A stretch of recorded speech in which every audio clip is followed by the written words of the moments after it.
Amigos televidentes, continuamos con su espacio Cerrando la Noche y siempre es un placer, un honor, pues darle la bienvenida a nuestros invitados y más invitados de peso, invitados de lujo, invitados que ponen la audiencia con la boquita abierta porque son temas importantes que tratamos con ellos. Vamos a darle las buenas noches a don Ángel Gomera, abogado, una persona prestigiosa de la sociedad dominicana, pues que también pertenece a la iglesia, un experto en resolución de conflictos. Con él vamos a hablar de muchos temas que tenemos pendientes. Don Ángel, buenas noches, sí, bienvenido. Mi hermano Junior. Pero no, el honor es de este lado, pues yo me siento en familia, me siento premiado, me siento dichoso de compartir este espacio con gente muy querida, pero más que querida, también que son faro de luz. Porque lo importante es cuando a través del proceder se puede iluminar a toda la sociedad. Y eso yo veo en ustedes. Gracias. Sí. Yo decía, Ángel, antes de que arranquemos formalmente, que tenemos que defendernos. Porque es un derecho. Ángel, por lo menos a mí tú estás contento porque tu equipo dice que está ganando. Tiene como 12. No, que no ha perdido. Revisa bien el tablero. Ay, que son dos jueguitos. Pero ven acá, dos jueguitos, señores. De 20. Ángel viene echándonos vaina, por lo menos nosotros los liceístas. Porque el escogido todavía es campeón. No, verdaderamente el escogido es campeón aquí y allá. O sea, todavía es campeón. Y todavía tenemos la corona. Pero yo creo que yo creo que tú aspiras a la corona, ¿verdad? Bueno, todo el que va al campeonato. ¿Y qué pasó anoche? Porque la verdad que yo desconozco, no tengo la información, no tengo informaciones frescas, ¿verdad? De lo que pasó. Qué raro. Si tú hubiese perdido, ¿te hubiese acordado? Porque si lo perdió el Licey, tú lo sabes. El que goza es el que gana. El que goza es el que gana. El Licey perdió. Ay, sí. Lo siento. No quiero, no era mi intención convulsionarlo, no vulnerarlo, no, de ninguna manera. Claro. Nosotros los escogidistas somos muy respetuosos y humildes. Y nosotros las glitches también. Vaya humildad. La humildad ha sido forzosa en el escogido por la sequía. Ahí sí la bola hubiese picado. Esa frase es lapidaria. Yo pienso que sí, que hay que saber competir. Sí, cuando claro uno va a una guerra, usted pierde varias batallas. Así mismo es. Y no quiere decir que perdió la guerra. En béisbol es importante iniciar muy bien, pero es mucho mejor terminar bien. Eso es mucho mejor. Claro. Si tú logras calificar o clasificar a round robin. Usted sabe que yo no voy a matar tu optimismo, porque como hermano amigo suyo, no voy a matar el optimismo, porque entonces se puede arrastrarse a otros roles. Claro. Y a mí me gusta dejarte con ese sentir, porque nosotros también, el escogido, aspiramos otra vez a ser bicampeones. Claro. Pero para eso tienen que terminar, ¿qué? Como lo dijiste. Bien. Como tú quieres que lo digamos bien. Claro. ¿Quieres que te juramente ahora mismo, hermano? ¿Dónde? En los Leones del Escogido. Pero ven acá. Dios mío. Pero esta chata de quinta categoría que perdió su fanaticada, piensa que la va a recuperar. Pero un hombre que está ahora mismo tan ecuánime, tan sosegado, entonces, pero ¿y qué fue? ¿Y qué fue? Es una chata. Junior, el que está abajo, no busque excusa. No busque excusa, el que está abajo está abajo. El que está abajo, no busque excusa. Te veré en 3 semanas gritando. No, yo aspiro a ser campeón. Yo aspiro a que las Águilas ganemos el campeonato. Yo aspiro. Hace mucho que no ganan las Águilas. Hace mucho, sí, pero la pelota es redonda. Es redonda la pelota. Y nos puede en ese sentido convenir a nosotros. Claro. A todos. Sí. Entonces pienso que es un buen inicio para que pongas en marcha tus estrategias de conciliación. ¿Verdad que sí? Sí, pero yo antes... Sí, ante todo un poquito de paz, ¿verdad? Claro. De cara a que como el escogido es campeón y ha sabido manejar el serlo con mucha humildad, entonces nosotros tenemos que emitir, ¿verdad?, un mensaje de paz hacia la familia dominicana. ¿Quién fue tu manager en estos días? Yo creo que independientemente de lo que estamos hablando y de nuestra bandería personal en asunto de pelota, la fanaticada dominicana ha madurado mucho, sí, bastante. claro. Recordemos que antes, al final de un juego, había que poner apostado policía, porque la gente se tiraba al play. Ya no, ya los equipos pierden y con madurez se saludan y se despiden. Compartimos todo, y es una chance, claro, eso fortalece, es entretenimiento. Eso es un deporte. Sí. Vamos a entrar en materia, don Ángel Gomera. De verdad que nos interesa conversar con usted sobre este mes de la familia. Ay, sí, importante. Un mes importante, hablar de ese núcleo principal de la sociedad, que es el eje, que es el centro de las políticas sociales de todos los gobiernos del mundo, la familia, ahí donde nace todo.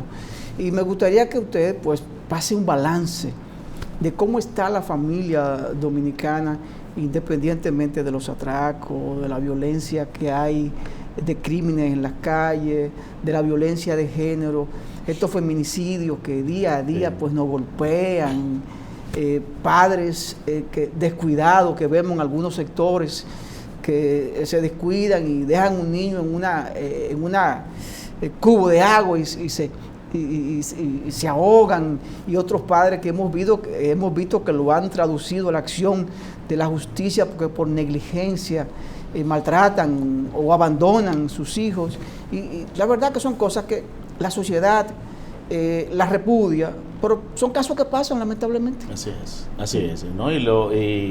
Y en cada uno de esos ejemplos, realmente tú has planteado desafíos que pone o puede poner a la familia en crisis. Claro.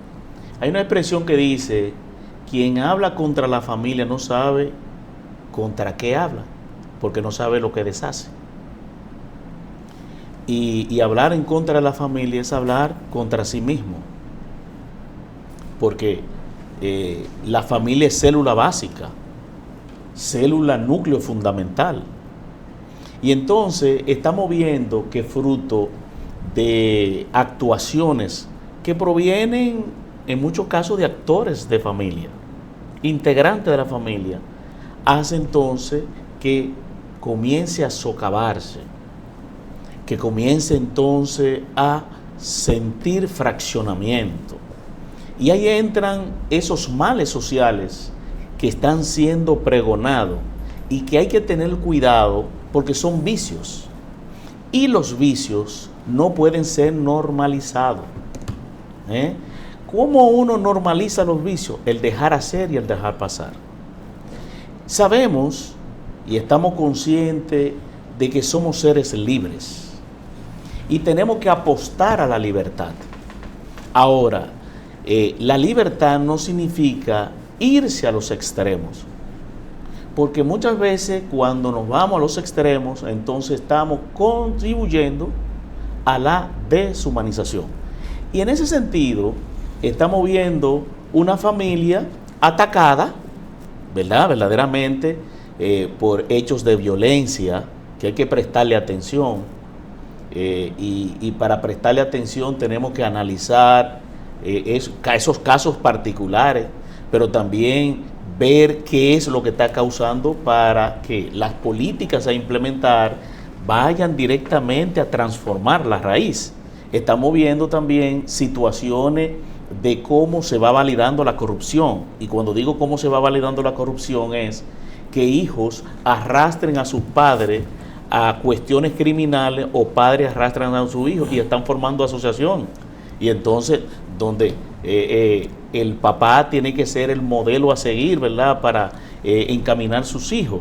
Estamos viendo también de cómo, como padre, muchas veces estamos asumiendo una paternidad o maternidad irresponsable, donde prácticamente estamos dejando que nuestros hijos sean cuidados por las niñeras electrónicas. Y entonces, fruto de que en ningún momento o no sacamos tiempo para hablar, para comentar, para garantizar lo que es el clima de confianza que debe existir entre padres e hijos. Estamos viendo también que cada día está sintiendo una ausencia de afectividad. Y esa ausencia de afectividad trae consigo de que niños, niñas, jóvenes busquen refugio o seguridades donde no debe ser, donde no se le está prestando, donde realmente no lo van a conseguir. Y ahí es que caen en asociaciones, caen en pandillas, caen también en consumo de sustancias psicoactivas. Por lo tanto, la familia también está siendo afectada por esos vicios de la droga. Y en la medida en que aumenta la droga, crea una presión hacia lo interno de la familia, porque ya hay una persona vulnerada, afectada por ese vicio.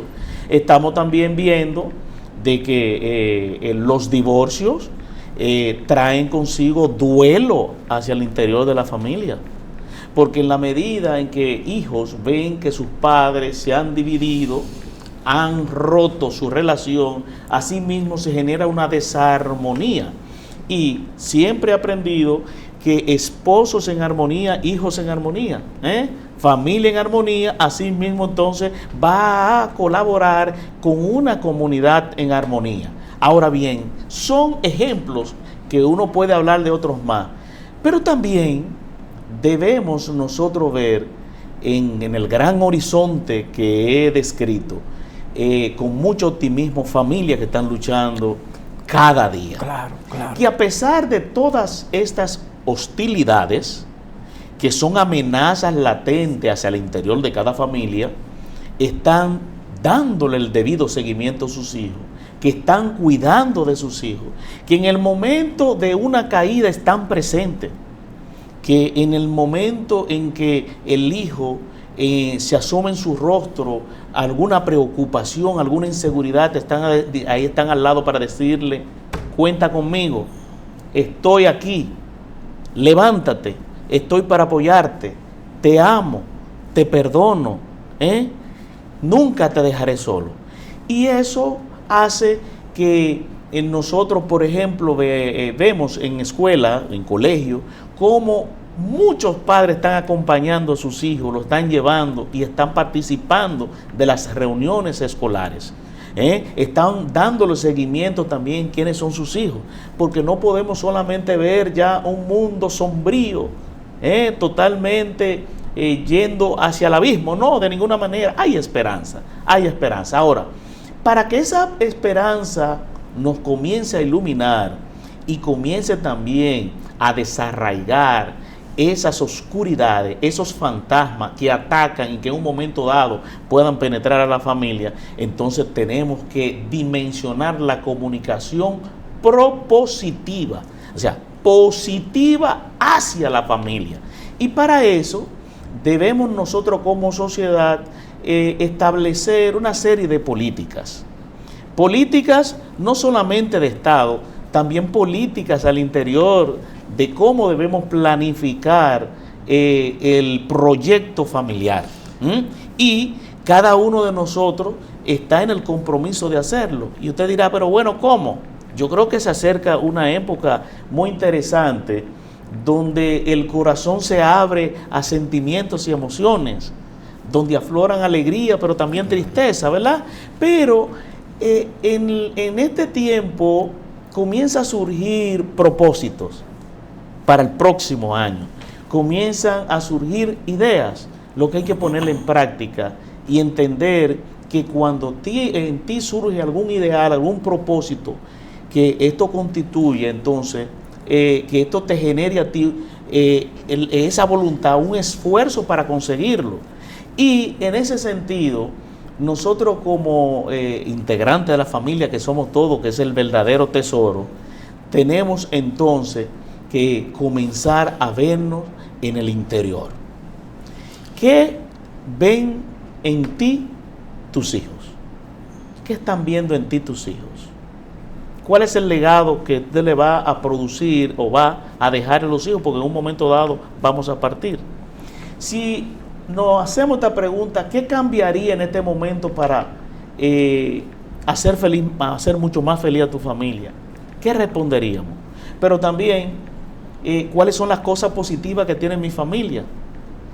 porque hay que ponerla sobre la mesa y seguir puliéndola de cara a que esto sirva a su vez como ejemplo, como modelo de vida, como testimonio de vida. Y por lo tanto, entiendo que como ustedes mismos tienen familia muy bonita, muy hermosa, que eso sirva entonces, que ese testimonio de vida acompañe nuestra palabra, porque una palabra le da vida al amor y otra palabra la mata. Es decir, que vaya en consonancia los hechos con las palabras. Sí.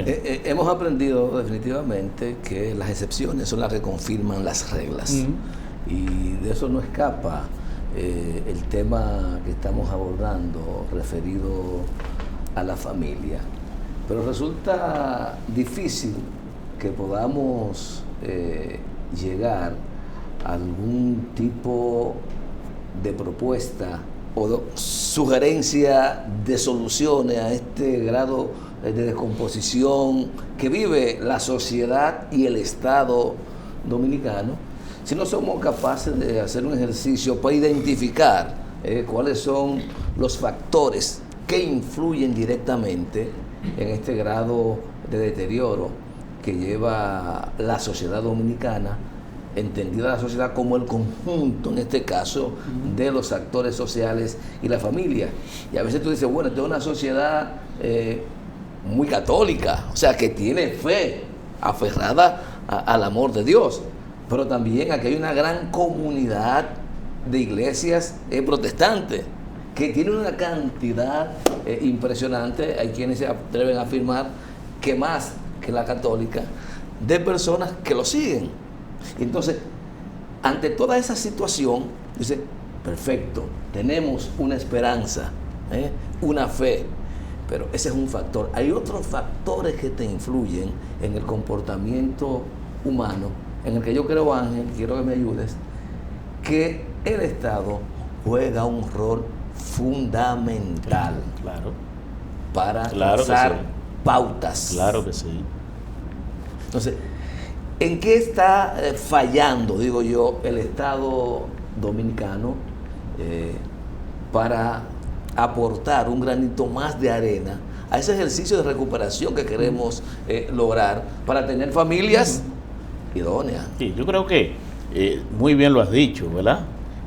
Como Estado, el Estado debe garantizar políticas públicas hacia la familia, y procurar familias sanas.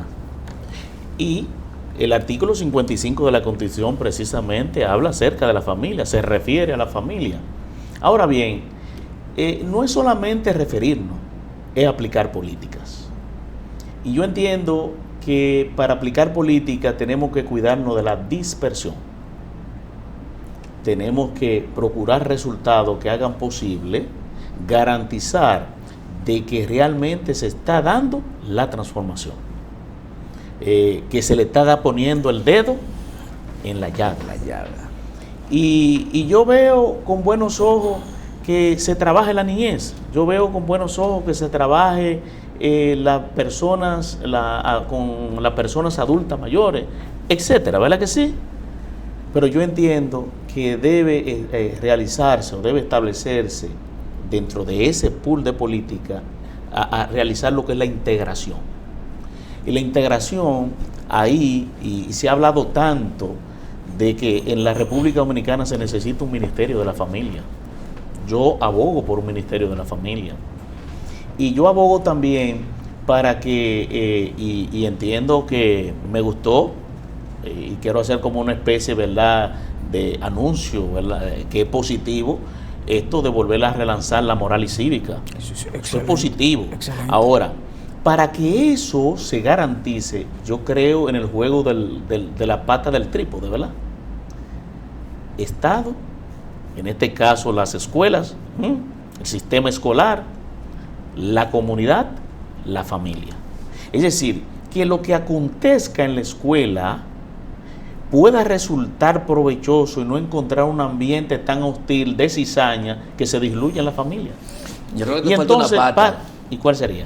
Bueno, La comunicación, los medios de comunicación, eso es esencial. Entonces tú has planteado algo transversal. Entonces, ¿cómo comunicar realmente ese tipo de política que haga posible de que germine las buenas noticias? Entonces ahí tenemos nosotros que comenzar a contener una serie de ruidos, de mensajes que nacen en la propia comunidad, que nacen en las familias y que no se le está prestando la debida atención. ¿Por qué?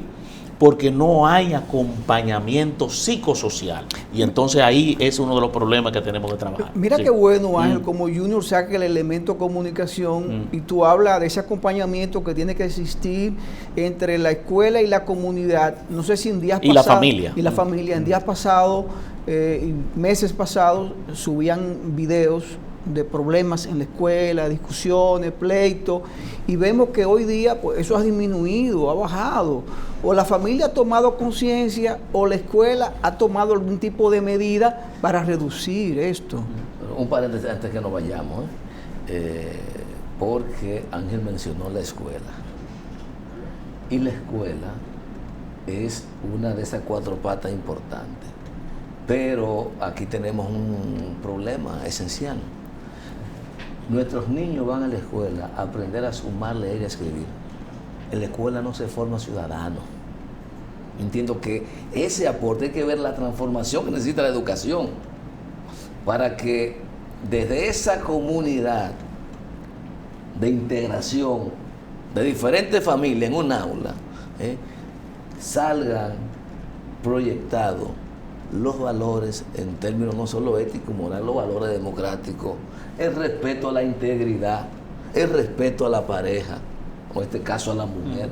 Todo eso tiene que ser parte del proceso consustancial de educación. Sí. Y vemos que eso está ausente, Ángel, ¿o no? Me gustaría que conteste todo eso o que abunde sobre ese comentario que hace Junior después de la pausa para ir a unos compromisos comerciales. Señores, conversamos con don Ángel Gomera, experto en resolución de conflictos, sobre todo en este mes de la familia, hablando sobre la importancia de la familia, el papel, el rol que juega el Estado y sobre todo la sociedad en sentido general, para hacer de ese núcleo tan importante que es la familia lo trascendental, lo básico. Vamos a la pausa. Señores, seguimos con esta interesante conversación con don Ángel Gomera, experto en resolución de conflictos. Y Junior, antes de la pausa, pues formuló una pregunta, un comentario sobre, continuando con el tema de la familia. Y pues vamos a escuchar a don Ángel cuál es su punto de vista, su parecer. No, y realmente ha hecho un enfoque que como Estado debemos analizar. Ahora bien, es bueno decir y enfatizar de que el Estado no está llamado a sustituir el rol de los padres. No está llamado a eso. Porque la paternidad responsable, ahí entra el deber ser para tus hijos. Y aquí no estoy hablando de condición económica, ¿no? No estoy hablando nada de esto. Ahora, ¿en qué medida puede ayudar la escuela? Asumiendo el hecho de que hay deficiencia, muchos vacíos en nuestras familias. Se les preguntó a estos alumnos dónde les gustaban estar más, ¿en la escuela o en la casa? ¿Qué respondieron la mayoría? En la escuela. Entonces, ¿qué pasa en esos hogares donde ese hijo o esa hija no quiere estar? Entonces, ahí entra lo interesante, ese bálsamo, ese ungüento que es la escuela con ese profesor o esa maestra con vocación, que no solamente va a asumir todo su esfuerzo de cara a enseñarle una asignatura, sino también acercársele en términos de humanidad para comprender su realidad, pero también para acompañarle y ser luz. Yo conozco muchos profesores, muchos maestros que hacen de su rol una especie, lo utilizan, ¿verdad?, como vocación, lo hacen como vocación, pero para transformar vida. partiendo de esas realidades, hacen uso de la resiliencia, ¿verdad? O ayudan a hacer uso de la resiliencia. Y entonces en la escuela está realmente para acompañar, para hacer entender que independientemente de esa situación tan complicada, tan compleja que está viviendo ese jovencito, hay alguien que vela por él, que le cuida, que le ama, y que ha de acompañarle. Por eso a mí me encanta estos programas sociales, y creo que lo he dicho en otras ocasiones. A mí me gustan estos programas sociales cuando se le da algún beneficio a esas familias en los barrios, pero me gustaría que eso que se le da, que se le concede a esa familia, también vaya acompañado de corresponsabilidades. Y esa corresponsabilidad es, si te doy una condicionante, que es ese seguimiento de ese niño, ver su casa, cómo, qué es lo que está pasando. Y ahí, en ese seguimiento, si existe la necesidad de terapia familiar, que el Estado le pueda garantizar eso. Si se necesita ese acompañamiento en psicología, que existen orientadores, pero que también sirva a su vez para iluminar la casa, que lo haga. Porque todo esto va a ayudar a ¿qué? A sanar la familia. Y realmente necesitamos sanar familia. Muchas familias hay que sanarlas.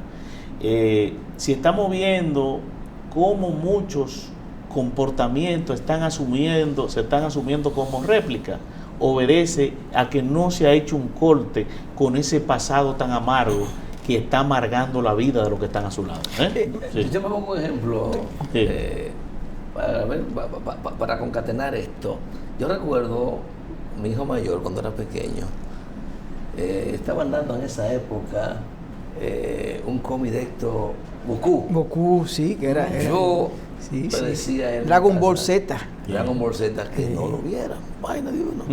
Él no lo veía en la casa.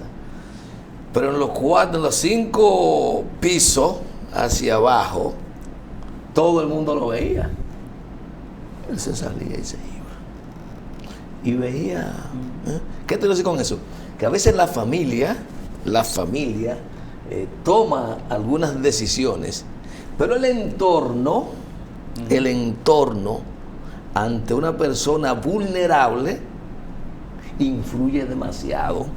Y ahí entra algo positivo que tú dijiste ahorita.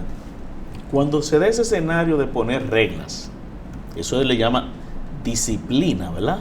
Sí. Y hay que corregir con amor fraterno, no para crear cicatrices en el alma, claro, sino para realmente encaminar a un ser humano hacia la rectitud, hacia la virtud del bien. Cuando se dan situaciones de estos fenómenos que ocurren y que muchas veces son desafiantes hacia el interior de la familia, ahí entra entonces el comunicar con ellos. ¿Cómo podemos dialogar? Claro. ¿Sabe por qué a ti te gusta eso que entiendo que te puede hacer mal? Y alguna vez escuchándole a ellos, ahí uno encuentra respuesta que lo pone a ellos en un estado de reflexionar, pero espérate, como de aterrizarlo. Porque ha ocurrido con realidades que han pasado en la República Dominicana. Nosotros nos reunimos como familia y ahí hablamos y le escuchamos y ellos plantean su posición, y entonces en ese plantear, en ese conversar, podemos traer consigo resultados, ¿verdad? Conclusiones precisas que sirvan para despertar. Porque ante esos desafíos hay que generar un despertar partiendo de una mirada crítica madura que sirva a su vez para que a través de esa puesta en marcha, de ese discernimiento, él diga, esto es bueno, esto es malo, partiendo de sus conclusiones de vida. Porque si uno impone, entonces eso trae mucho más curiosidad. Mientras que si uno disciplina, le hace consciente de la realidad que uno está exponiendo y está conversando, yo creo que se puede extraer mejores resultados. Me gustaría ir, con el permiso de nuestro invitado, a otro tema, y es que recientemente usted posteó o subió algo a las redes sociales sobre su inquietud con relación a algo que también inquietó a mucha gente de la población dominicana, sobre una boda gay que se realizó pues hace unos días en Santiago Los Caballeros, donde pues hay una figura importante allí que fue parte, si se quiere, de la República Dominicana, porque vino aquí a jugar un rol de embajador y fue parte del país, y que vemos que esto ha creado como muchas ronchas y muchos comentarios, y sobre todo pues eso le pone la tapa al pomo con una decisión del Tribunal Constitucional de la República sobre una sentencia que dictó recientemente. Nos gustaría escuchar su opinión, mira, su parecer sobre esto. Yo entiendo que nada es casual, y más cuando se ha estado hablando de una agenda. Cuando hay una agenda es que existe un plan, y eso trae consigo una ruta de acciones pequeñas, grandes, como se le quiera llamar. Cuando uno aborda temas como esto, de inmediato lo quieren llevar al extremo, a la radical, y no se trata de eso, porque cuando uno esgrime posición como esta, no es de confrontar. Lo que estamos planteando, el hecho de o procurar lo positivo, lo propositivo, partiendo de sus valores, que uno no estamos llamados a imponer nada, pero estamos viendo que esa agenda sí quiere imponer, y ahí entra una figura que está siendo muy discutida: totalitarismo cultural. Cuando yo quiero imponerte a ti como grande formas de vida que desdice de la identidad, de los valores que identifican esa población, esa nación. Yo entiendo de que esa boda fue puro marketing para adoctrinar, porque sabemos que la Constitución de la República no la valida, va contraria a la Constitución y a nuestras disposiciones legales. Pero el hecho es que consiguió el ruido. Sí, sí. Porque al final genera condicionamiento. Y yo recuerdo de aquella, cuando se hablaba en la política, de la propaganda repetitiva, de aquella que tanto se dice que hasta se genera ya una impresión de normalidad. Y al final yo creo que ese es el propósito. Y es lamentable que ahora surja este precedente tan ruidoso en el mes de la familia. Han coronado el mes de la familia con esto. Y con esto no es que queremos discriminar a nadie. Nosotros no estamos llamados a juzgar a nadie. Pero entiendo que tu intimidad no es para imponérsela a los demás. La Constitución de la República, en su artículo 39, habla de que todos somos iguales ante la ley. Y conocemos personas que en ningún momento por su orientación se rechaza. Claro, en el mundo así mismo como se plantean, que esos sectores plantean ciertos rechazos, también a uno lo rechazan por ser heterosexual y por plantear la familia. Inclusive el concepto familia querían quitarlo y decir solamente comunidad, para que en ese sentido, ese era el abordaje que se estaba dando en esos organismos, en esos esquemas de discusión, que al final lo que procuran una agenda. Yo creo que el Tribunal Constitucional debe estar claro de que existe un espíritu, y todo esto nace de un espíritu de la voluntad del pueblo.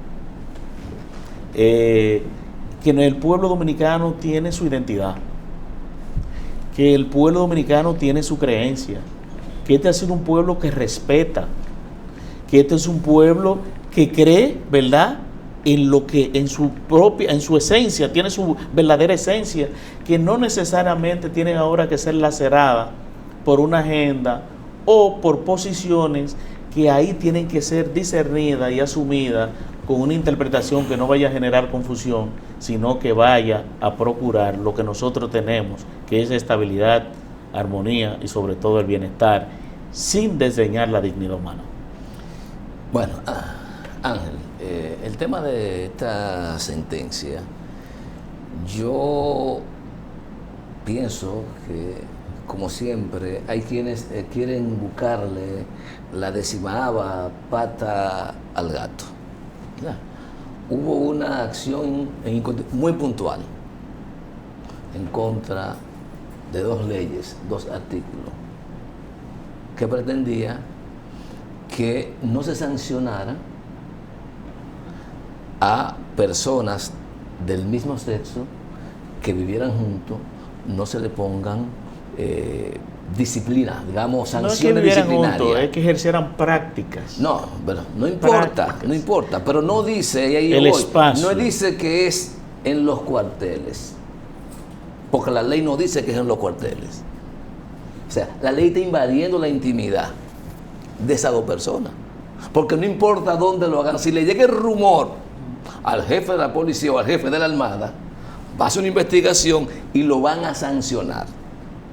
Porque posiblemente si la norma rigiera al interior de los cuarteles una sanción por una vulneración a un reglamento interno, pero que solo se limitaba a establecer eso en el lugar del trabajo, no importa que sea hetero o homosexual, pero no establece eso. ¿Y qué es el constitucional? No. Por ese hecho, porque dos hombres o dos mujeres tengan relaciones en su casa, usted no puede poner una sanción disciplinaria, porque eso lo discrimina. Eso es intimidad. Eso es la intimidad. Entonces, el abordaje que yo sugiero que le demos en esta primera etapa, creo que debemos llevarlo hasta ahí. ¿Por qué? Porque ha sido lo que se ha fallado. Ahí no se está diciendo que se está validando un matrimonio homosexual. No lo dice la sentencia. ¿Sabe que esa es la preocupación que tenemos? Bueno, porque esa es otra cosa. Mira, y no es que, porque no puedo hablar de manera hipotética, pero por la realidad del mundo no conoceréis. Y estamos viendo de cómo en otros países se ha venido aplicando una agenda de una manera progresiva. Es decir, se va como dando dosis a los fines de alcanzar lo que ellos consideran su premio mayor. Mira, yo, y la verdad es que voy a estudiarla más profundo, voy a estudiar la sentencia con más profundidad, porque eso va a traer consigo más elementos de cara a la preocupación que subyace no en este ciudadano común, sino en una gran mayoría del pueblo dominicano. En el día de hoy, eso está en todos lados, y la gente lo menciona porque nosotros tenemos, como nación, tenemos valores. Aquí no estamos hablando de discriminar a nadie, de ninguna manera, porque la propia Constitución lo plantea. Y aquí es, ¿por qué ahora? ¿Por qué en este momento? Y mira qué cosa es la vida, y no me quiero meter en esas intríngulis políticas, porque no puedo hacerlo, pero sucede esto en Santiago con un ex embajador, llega una nueva embajadora y se da todo esto. ¿Qué hay más allá de fondo? ¿Cuándo se sometió? ¿Qué hay más allá? La acción? Voy a estudiarlo más profundo. Vamos a estudiarlo más profundo, pero la verdad es porque al final ese tipo de decisiones no significa que se tienen que colocar en los rieles de la prisa. No, yo creo que hubiese sido interesante ponerla en la mesa de discusión tomando en cuenta la realidad de tipo de temas tan espinosos como estos y lo que reflejan hacia la sociedad. Yo entiendo que hay que poner, el tribunal debe poner también en discusión y darle la oportunidad a otros sectores que puedan en ese sentido converger a los fines de que cuando tomen decisiones como esta se procure el debido consenso partiendo del espíritu y la voluntad del pueblo. Bien, antes de irnos a la pausa, despedir el programa. Yo creo que en algún momento habrá que sentarse a hablar de las agendas. Claro. Porque aquí parece ser que solo tienen agenda lo que plantean la equidad de género, lo que plantean el derecho a una casa, lo que plantean el derecho a la salud, lo que plantean no discriminación a las relaciones homosexuales. Eso tienen agenda. No, lo que pasa es que tú estás planteando precisamente dentro de lo que se está discutiendo en este momento cuestiones bondadosas y otras que pueden ser no discutidas. Tan bondadosas. Entonces, lo que estoy planteando, mira, Ángel, no se trata, precisamente en el mundo se está dando ahora corrientes de choque. se está hablando de derecha y de wokismo, de la agenda woke. Es una agenda woke. ¿Y qué es lo que procura esto? Bueno, estamos viendo, tenemos un espejo en Estados Unidos con los demócratas, tenemos un espejo en Europa. O sea, nosotros no podemos hablar una cosa por otra porque existen valores que, aunque usted le quiere llamar retrógrado, usted le quiere llamar conservador, usted le quiere llamar de la sombra medieval, como usted quiera, pero existen valores que son inamovibles porque van muy cónsonos con la naturaleza del ser humano y va también con aspectos culturales que ahora mismo están siendo socavados por una promoción agresiva totalitaria, Ángel, que es lamentable todo Ángel, esto cuando se habla de progresismo. ¿Qué hacemos? Lo que pasa es, Ángel, antes de la pregunta, que esa otra agenda pretende que tú no tengas vacaciones, que tú no tengas... bueno, eso ya es otro tema. No, que tú no tengas salario mínimo. No. Sí, que tú trabajes 14 horas o 18 y no 8. Pero eso es parte de otro tema. Pero esa misma gente también son los que han propugnado desde una mirada eurocentrista. No, esa agenda que yo te estoy señalando, esa agenda no cree en la protección al medio ambiente. Esa es la otra agenda que no enarbolan. Siempre hablan de la agenda. Ya tú tienes identificado actores ahí que parece tienen posiciones al respecto. Porque vamos a ver. Pero claro que son públicas. No se trata. Con relación no se trata de caer en radicalismo. Sí. Se trata de procurar el ser. ¿Qué debe ser? Ante lo que tú representas, ante tus valores, ante tu mirada al mundo, pero que en un momento dado no sea impuesta como se han utilizado canales de manipulación y de promoción, que ese es el problema, que no te dan la oportunidad a ti, sino que se busca en muchos casos imponerla a través de la permisividad. Yo creo que tenemos legislativa. Yo creo que es interesante discutir tenemos una realidad, Ángel. Nómbrame aquí en el programa para que entonces pongamos esto, ¿no? Claro, venga todos los días en relación al lesbianismo y a la homosexualidad. Que eso no se queda ahí tampoco, porque ya existen otros paquetes de cosas, ¿verdad? Existen. Ante eso, si hay... Tú sabes, hasta con animales están planteando. Si hay un principio de igualdad, un principio de equidad, no puede haber una acción que discrimine. Y yo creo que lo que hizo el Tribunal Constitucional se limita prima facie a eso, a que por tu preferencia sexual, usted no tenga un día de prisión, ni medio día. Pero tú valoras de que el ejercicio de la práctica sea abierta, no importando el espacio, ¿verdad? Ahí dentro de los cuarteles, o ¿tú entiendes eso? Yo creo que la intimidad es un asunto muy personal. Yo creo que tú tienes derecho y la opción a elegir con quién realizar tu proyecto de vida. En los cuarteles. En los cuarteles no. Porque el tema es. Porque esa es la. Usted puede hacer la intimidad lo que usted quiera. Lo primero que pero no le imponga. Tu hogar es tu hogar. Tu hogar, eso es tuyo. Que la norma atacaba, no se limitaba a los cuarteles. No la mencionaba. Bueno, no decía que era el interior del recinto. Te digo que esto se va a quedar encendido para otro momento. Para que me inviten para otro momento. Sí, vamos a dejar la discusión para otro momento, porque lamentablemente el tiempo. No, muy buena, porque son conversaciones que todos solemos hacer cuando estamos en nuestra casa, cuando compartimos con nuestros amigos. Pues hoy lo estamos haciendo aquí de forma pública en la televisión. Así. Señores, vamos a despedir a don Ángel Gomera, experto en resolución de conflictos y sobre todo sobre este tema que hablamos en el día de hoy, la familia. Algunos temas espinosos como el apellido de mi compañero Junior, pero que hay que tocarlo. Ponle la A para que no me confundan. Así, hay que tocarlo. Así que nada, nos despedimos. Este equipo encabezado por Junior Espinosa y quien les habla, Giovanni Almonte. Será hasta mañana.